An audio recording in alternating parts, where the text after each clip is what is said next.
வணக்கம் sir. Sir ரெண்டுமே ஒரே சிசி தான். ஃபஸ்ட்டு ஆப்ஷன்ஸ் என்னென்ன சார் டிஃப்ரெண்ட் இருக்குது ரெண்டுக்கும், அது சொல்லிடுங்களேன். ரெண்டுமே உங்களுக்கு ஷைன் தான்.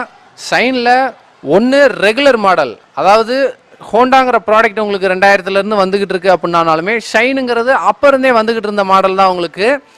அதுக்கப்புறம் ஷைனே உங்களுக்கு ரெகுலராக இருக்கிறதுனால ஷைனில் ஒரு சில ஆல்ட்ரேஷன் பண்ணி நம்ம பீப்புளுக்கு கொடுக்குறப்ப ஒரு டிஃப்ரெண்ட்டாக கொடுக்கணும் அப்படிங்கிறதுக்காக மாற்றிருக்கிற மாடல் தான் ஸ்பெஷல் 125, அதாவது SP 125ன்னு சொல்லுவோம். ரெண்டுக்குமே என்னென்ன ஆப்ஷன்ஸ் இருக்குது, என்ன டிஃப்ரெண்ட் இருக்குது அப்படிங்கிறத பற்றி நம்ம பார்ப்போம். ஆக்சுவலாக ரெண்டுமே உங்களுக்கு 125cc தான், ரெண்டுமே 5 கீர் தான் உங்களுக்கு. இதுவுமே 5 கீர், இதுவுமே 5 கீர் தான் உங்களுக்கு. இதில் பார்த்தீங்க அப்படின்னா ஹெட்லைட் மஞ்சள் கலர் பல்பில் வரும், ஹாலஜின்னு சொல்லுவோம் உங்களுக்கு. மீட்டர் பார்த்தீங்க அப்படின்னா அனலாக் மீட்டரில் வரும். இது ஒரு ஜென்யூன் லுக்கில் இருக்கும் உங்களுக்கு. ரெகுலராக ஒரு 45-50 ஏஜில் இருக்கிறவங்க அப்படிங்கிற பட்சம் அவங்க ஒரு ப்ராடாக இருக்கிற மாதிரி விரும்ப மாட்டாங்க. ஜென்யூன் லுக்கில் இருக்கிறதுனால ஷைன்